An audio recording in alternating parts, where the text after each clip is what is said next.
All right, this is gonna be an optional video for those of you struggling with the Gompers and Debs reading and assignment, okay? Or those of you who really just like watching my videos. Those people don't exist. Okay, let's look at this. All right, so we'll start with Debs actually instead of Gompers, okay? So Debs is going to take a political approach to unionization. Okay, he is a socialist, like a real life, like actual socialist, not like them.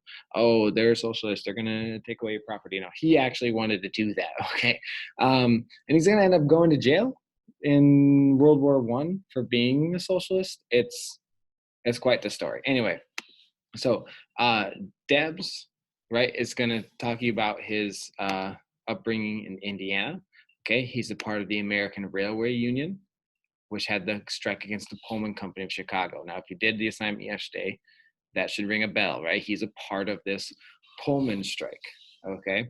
All right. So Debs starts off in a less political approach, right? And he starts working with the Knights of Labor. Okay. All right. Now, in his strikes with the Knights of like in his dealing with the Pullman strike and his dealing with the Knights of Labor, okay, Debs is going to change his views. All right. Sorry, this is not a good video.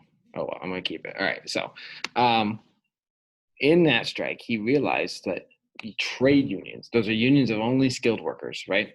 Trade unions are divisive. Okay. And he thought that the workers would do a better job if they concentrate all their power together. So instead of, skilled workers having unions of other skilled workers, like an electrician's union and that kind of stuff, right? He says all the workers together should be a part of these unions. Like me, I am a part of a skilled labor union because you need a license to teach in a college education. All right. A industrial union in the school would be like teachers and janitors and lunch staff and office secretaries and all of us together, right? Where instead of a craft union, which is just the teachers. And Debs thought all them together would be better. Okay. All right. So, um, all right. Now, the Pullman Company strike also impacted Debs. Okay.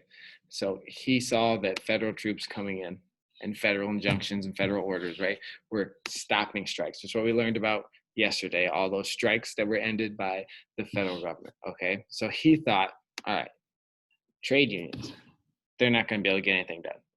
Okay. And then because they're too split, they just argue against each other instead of unite together. And nothing's going to get done until the federal government is going to intervene on behalf of the union and not the business. And that moves him into politics. Okay. So Debs believed craft and trade unions were divisive. Okay. And the Pullman strike led him to embrace a political approach to socialism. Okay. Now, let's look at Gompers. Okay. Gompers has a similar kind of story where he starts one way and he moves the other, but it's just in the opposite end. Okay. So he gets his start with the Cigar Makers Union. Okay. And he was actually influential in passing laws, right, that helped improve the lives of the people in this union and tenement laws.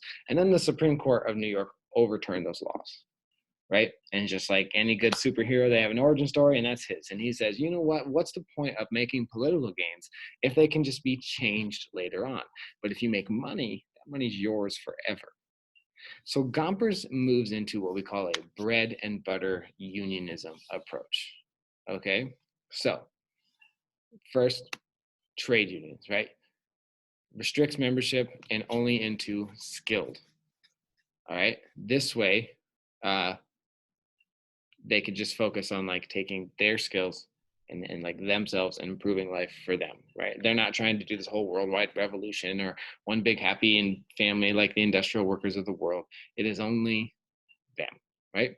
Okay, now he also favors what we call bread and butter unionism. It's in here, it's pure and simple unionism, right? But we call it bread and butter unionism. Okay, that is an 8-hour workday, better pay, and better conditions. Almost forgot there. Okay, so those three things, right? 8-hour workday, better pay, better conditions. That's all they care about. They're not worried about changing the whole political fabric of America, right? That's just what they wanted right there. It's called bread and butter unionism, okay? And this is the big key right there. What the state gives, the state can take away. But when you have money in the bank, it's yours, okay? All right, now, this isn't to say that Gompers never did politics. Sometimes politics is necessary, but when it was, he did political nonpartisanship.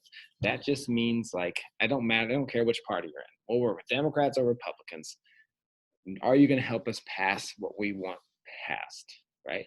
Are you going to favor our bread and butter union kind of tactics, okay? So the best way of enacting political change is just to say, hey, we're not with any party. Do you want our votes? Help us out, right? Okay. That's it. Those are the two guys, all right? So if you look here, I just got, I don't know if you can see that right now. Stop share. Start share. I got some old notes that I'm just going to show you. I'll throw those up for you real quick so you can copy those down maybe. So Gompers, craft trade unions, economic gains, and bread and butter unionism just written there. Sorry for the handwriting. I could have typed this out, but I just didn't. All right.